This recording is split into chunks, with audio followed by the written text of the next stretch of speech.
My name is Julie, and this is the story of how my life was turned upside down, not once, but twice. I guess I should start from the beginning. I was born to loving parents, Larry and Joanna David, in a small suburban town. My dad was a journalist, and my mom worked as a nurse.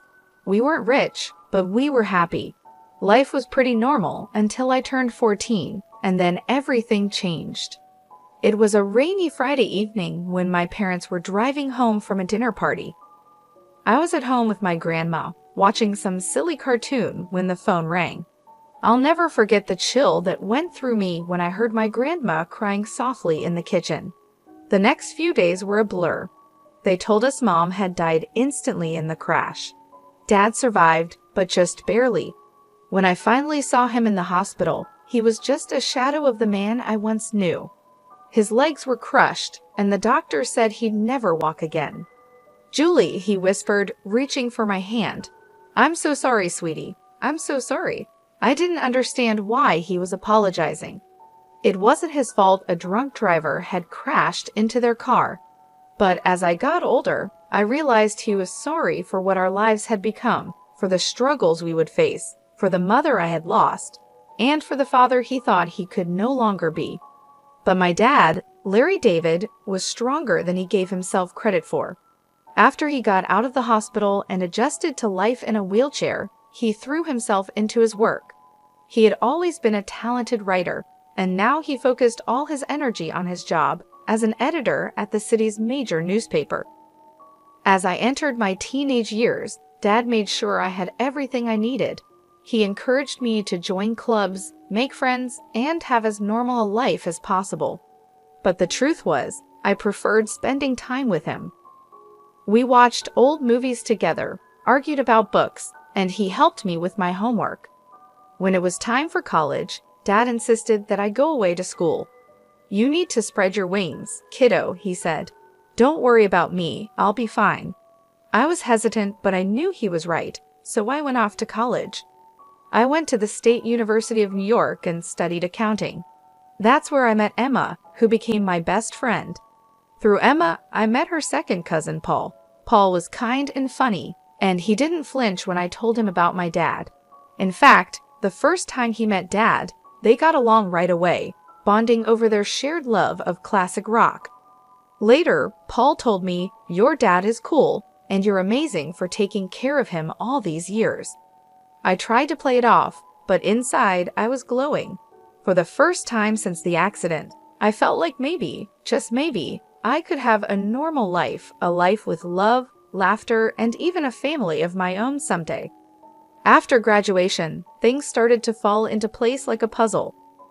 I got a job at the local tax service, and Paul started working as a long-haul truck driver. We dated for 4 years before he proposed to me on a crisp autumn evening in the park where we had our first date. I was thrilled, but there was one thing I needed to make clear. "Yes, Paul, but I can't leave my dad. He needs me." Paul smiled wide and said, "I wouldn't have it any other way. We'll all live together. Your dad's apartment is big enough for the 3 of us, right?" The wedding was small but beautiful. Dad insisted on wheeling himself down the aisle to give me away. There wasn't a dry eye in the place.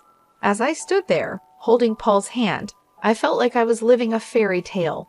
But every fairy tale has its villains, and mine came in the form of my mother-in-law, Maria, and my sister-in-law, Olivia.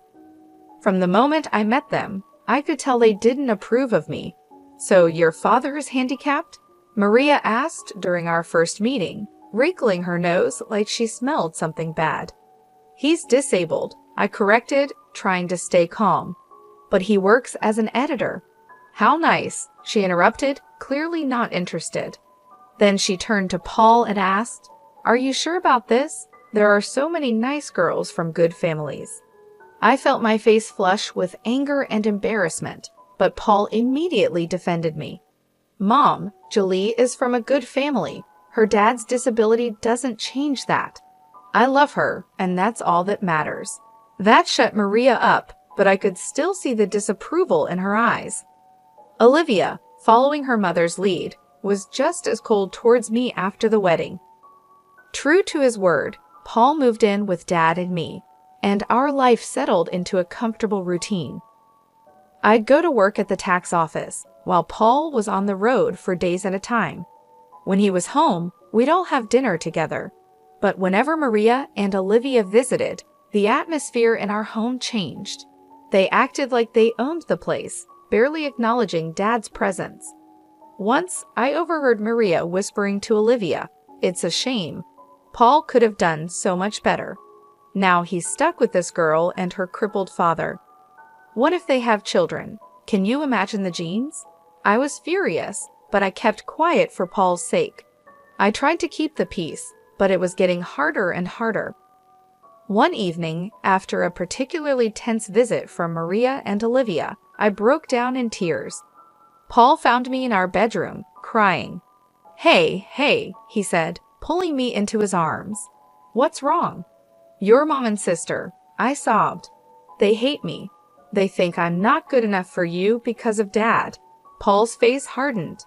"That's ridiculous. You and your dad are my family now. If they can't accept that, it's their problem, not ours." His words comforted me, but I couldn't shake the feeling that this was just the beginning of our troubles with Maria and Olivia. As the months went by, Paul's trucking business began to grow. He was always on the road, traveling across the country in his big rig. I missed him terribly when he was gone, but I focused on my work at the tax office and spent my evenings keeping Dad company. One crisp autumn evening, as I was helping Dad into bed, Paul called. His voice crackled with excitement over the phone. "Julie, I've been thinking," he said. "How would you feel about buying a townhouse? It would be easier for your dad to move around in a wheelchair. He could spend more time outside. Plus, you could have a garden, something to keep you busy when I'm on the road." The more he talked, the more I liked the idea. I glanced at Dad, who was pretending not to eavesdrop. "What do you think, Dad?" I asked, putting the phone on speaker. Dad's eyes lit up. "A garden would be nice," he admitted, "and it would be easier to get outside." That settled it. Over the next few weeks, we threw ourselves into house hunting. We finally found the perfect place, a spacious townhouse with wide doorways, a roll-in shower for Dad, and a beautiful backyard. Taking out a mortgage was scary, but with Paul's income, mine, and the rent from Dad's old apartment, we managed to make it work. We moved in on a sunny Sunday in spring, and I'll never forget the look on Dad's face as he wheeled himself out onto our new patio. "This is perfect, sweetie," he said, his eyes misty. "Thank you." We spent the next few months settling in and making the place our own. I planted a small vegetable garden, and Dad would sit outside for hours, enjoying the sunshine and fresh air. It was peaceful, almost perfect. Then we decided to have a housewarming party. We invited friends, colleagues, and yes, even Maria and Olivia. The party was in full swing when they showed up, fashionably late as usual. They walked in, looking around with barely hidden envy. As we walked through the house, I could see Maria thinking about something. When we reached the master bedroom, she turned to me with a sly smile. "You know, Julie," she said quietly, "this would be perfect for Paul and me.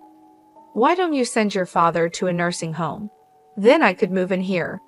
I felt like I'd been slapped. "Excuse me," I managed to say.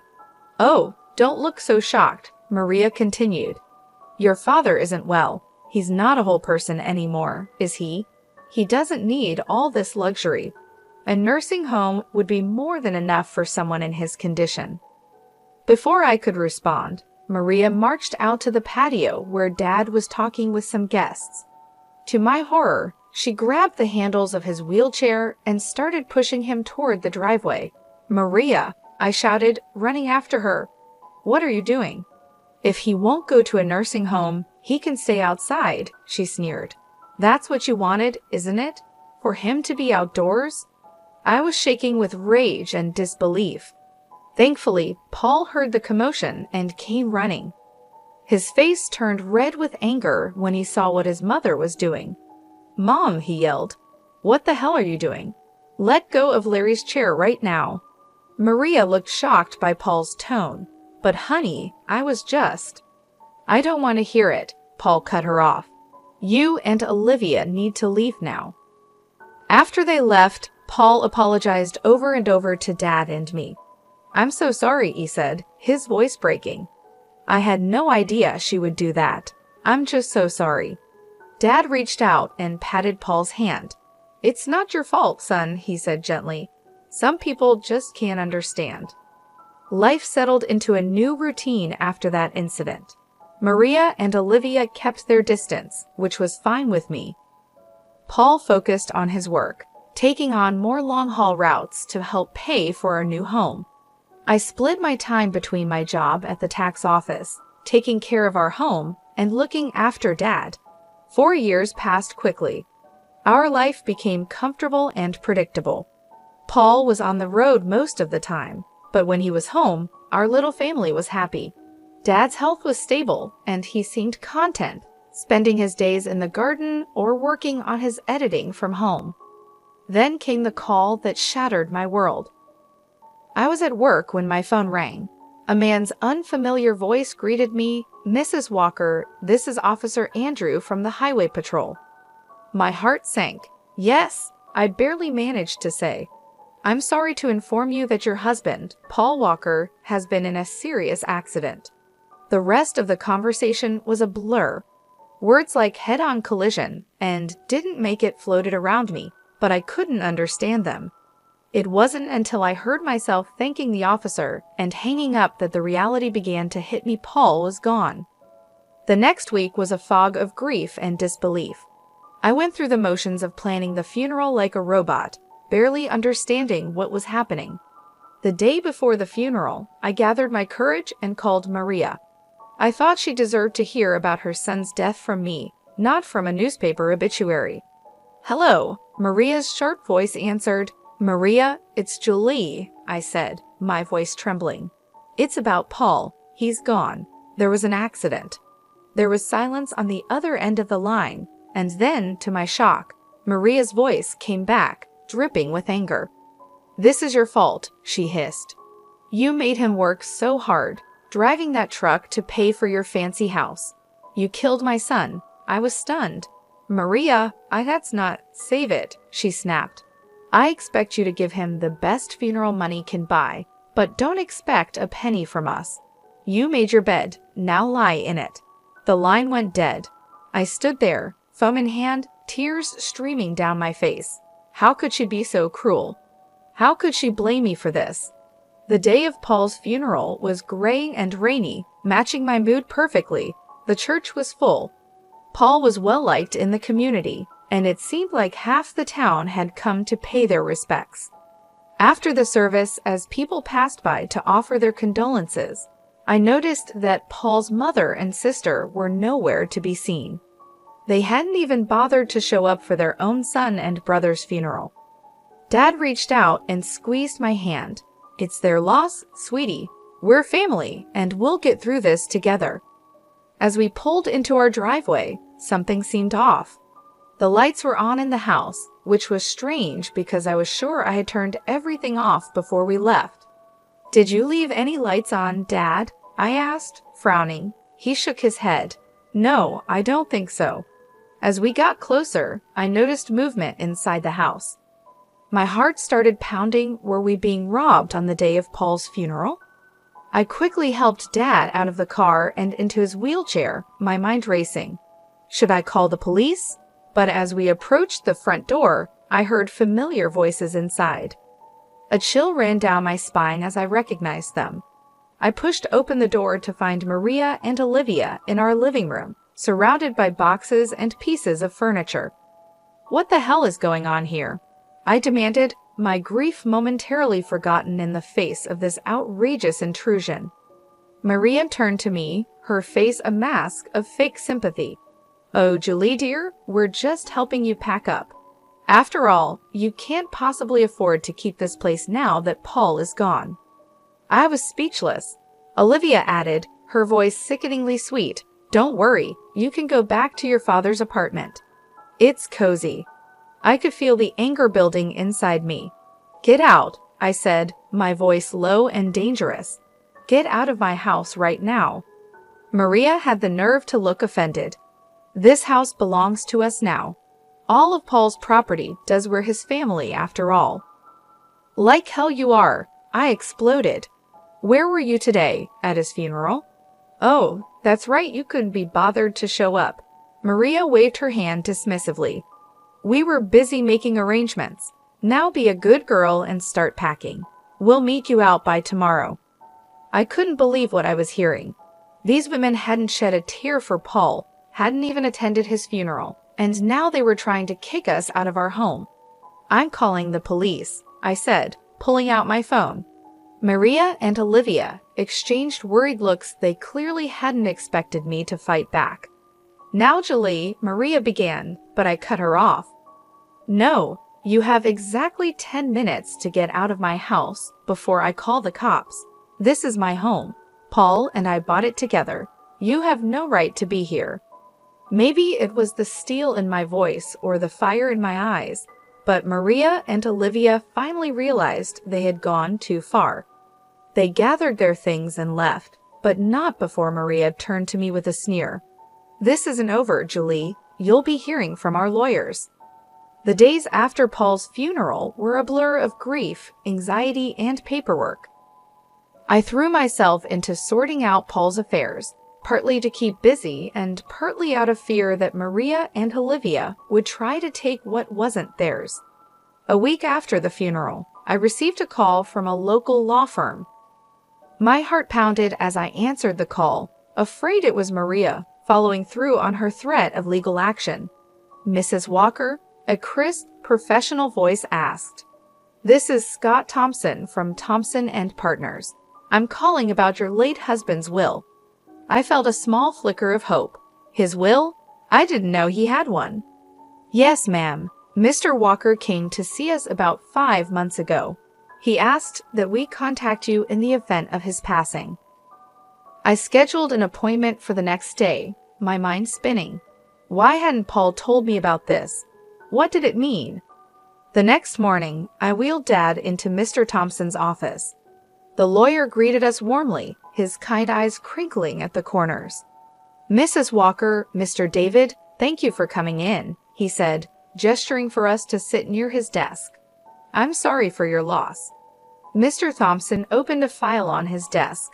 "Now, as I mentioned on the phone, your husband came to see us to draft his will. He was very clear about his wishes." I held my breath as Mr. Thompson began to read. "I, Paul Walker, being of sound mind, do hereby leave all my worldly possessions to my beloved wife, Julie Walker." I gasped, and Dad's grip on my hand tightened. Mr. Thompson continued, "This includes our home, my truck, and all our savings. It is my wish that Julie use these resources to care for herself and her father, Larry David, whom I have come to love as my own." Tears streamed down my face. Even from beyond the grave, Paul was taking care of us. "There's more," Mr. Thompson said gently. "Mr. Walker left a letter for you." He handed me an envelope. With shaking hands, I opened it and began to read. "My dearest Julie, if you're reading this, it means I'm gone. I'm so sorry for leaving you and Larry. Please know that you two are the best thing that ever happened to me. I made this will because I know how my mother and sister can be. I didn't want to worry you, but I needed to make sure you and Larry were protected if anything happened to me. You're my real family, Julie, you and Larry, not them. Take care of each other, live your lives to the fullest, and know that I'll always be watching over you. All my love, Paul." I clutched the letter to my chest, sobbing. Dad was crying too, his weathered hand patting my arm. Mr. Thompson gave us a moment before speaking again. "Mrs. Walker, there's one more thing. Your husband's truck was insured. Given the circumstances of the accident, the insurance company will be paying out the full value of the policy." I looked up, sniffling, and asked, "What does that mean?"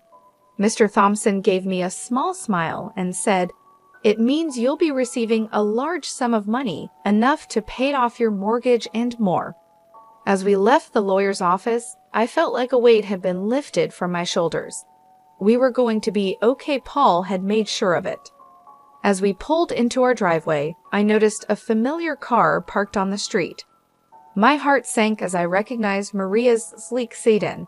"Oh no," I muttered, "what now?" Sure enough, Maria and Olivia were waiting on our front porch. But this time, I wasn't afraid. I had Paul's letter in my pocket and the strength of his love in my heart. "Julie," Maria began as we approached, her voice sickly sweet, "we need to talk about Paul's estate." I stood tall, looking her straight in the eye. "No, Maria, we don't. Paul left everything to me. It's all legal and official. And do you want to know why? Because we were his real family, not you. Now please leave your trespassing on my property." For once, Maria was speechless. Olivia tugged at her arm, whispering urgently. With one last venomous glare, they got in their car and drove away. The weeks after our meeting with the lawyer were busy. I threw myself into settling Paul's affairs, grateful for the distraction from my grief. The insurance payout came through, and just as Mr. Thompson had said, it was enough to pay off our mortgage with plenty left over. One afternoon, as I was going through Paul's desk, I found a small notebook. Curious, I opened it and saw pages filled with his messy handwriting. It was a journal of sorts, full of his thoughts and plans for our future. Thinking about starting a college fund for our future kids, one entry read, "Want to make sure they have the best start in life." My heart clenched. We had talked about having children someday, but had decided to wait until we were more financially stable. Now, reading Paul's private hopes and dreams, I felt a fresh wave of grief wash over me. "Oh, Paul," I whispered, holding the notebook close, "we had so many plans." That night, I tossed and turned, unable to sleep. My mind kept drifting to the journal, to the future we'd never have. When I finally drifted off, I dreamed of Paul. He was smiling, holding out his hand to me. "It's okay, Julie," he said in my dream. "Everything's going to be all right." I woke up the next morning feeling different. I couldn't quite figure out what it was, but something had changed. As I got ready for work, a wave of nausea hit me, and I barely made it to the bathroom in time. The morning sickness didn't go away in the days that followed. At first, I thought it was just stress and grief, but a small voice in the back of my mind suggested something else. After a week of this, I found myself in the pharmacy, staring at pregnancy tests. With trembling hands, I bought one and hurried home. The 5 minutes I waited for the result felt like the longest of my life. When I finally looked at the test, there were 2 clear blue lines. I sank to the bathroom floor, overwhelmed by a mix of emotions: joy, fear, grief, and hope all swirling together. "Julie," Dad's voice came through the door. "Everything okay in there?" I opened the door, tears streaming down my face. Dad's expression changed from concern to alarm. "What's wrong, sweetie?" he asked. I held up the test, my hand shaking. "I'm pregnant, Dad." I fell into his arms, sobbing. He held me, stroking my hair like he used to when I was a little girl. "It's okay," he murmured. "It's going to be okay. You're not alone, Julie. And this baby is a gift, a piece of Paul that will live on." His words hit me deeply. This baby was a part of Paul, a continuation of our love. Suddenly, the fear began to fade, replaced by a strong determination. "You're right," I said, wiping my eyes. "This baby is a gift, and we're going to be okay." Dad smiled, his eyes crinkling at the corners. "That's my girl. Now let's get you something to eat. You're eating for 2 now, after all." As we headed to the kitchen, I felt a sense of hope growing inside me. The road ahead would be challenging, but with my father by my side and Paul's child growing inside me, I knew we could face anything. As my belly grew with our child, I found strength I never knew I had. Dad was my rock, always there with a kind word or a helping hand. We settled into a new routine, just the two of us, eagerly awaiting the arrival of the newest member of our little family. One sunny afternoon, as I was tending to the garden Dad and I had planted together, I heard a car pull up. My heart sank as I recognized Maria's sedan. What could they possibly want now? I walked to the front of the house, one hand instinctively resting on my swollen belly. Maria and Olivia stood on our porch, looking both comfortable and slightly desperate. "Julie," Maria began, her voice missing its usual sharpness, "we need to talk to you." I raised an eyebrow, but said nothing, waiting for her to continue. Olivia spoke up, her eyes darting around nervously. "We've hit some hard times. We were wondering if we could stay in your father's old apartment, just until we get back on our feet." I couldn't believe what I was hearing. After everything they had put us through, they had the nerve to ask for more. "I'm sorry," I said, my voice firm but calm. "That's not possible. I don't want to communicate with you anymore." Maria's eyes narrowed as they noticed my pregnant belly. Her face twisted with shock and disgust. "You're pregnant?" she spat. "Already? You little prostitute. I can't believe you've already found a new man. Paul's body isn't even cold in the ground." I felt a surge of anger, but I pushed it down. I didn't bother explaining that it was Paul's child. I didn't want my baby to have such a grandmother and aunt. Instead, I smiled a small, secretive smile that seemed to unsettle Maria even more. "My personal life is none of your concern," I said calmly. "Now I think it's time for you to leave." Maria looked like she wanted to say more, but something in my expression must have stopped her. She turned on her heel, grabbing Olivia's arm. I watched as they drove away, feeling a sense of peace wash over me. I had stood my ground, protected my family, and kept my dignity. Paul would have been proud.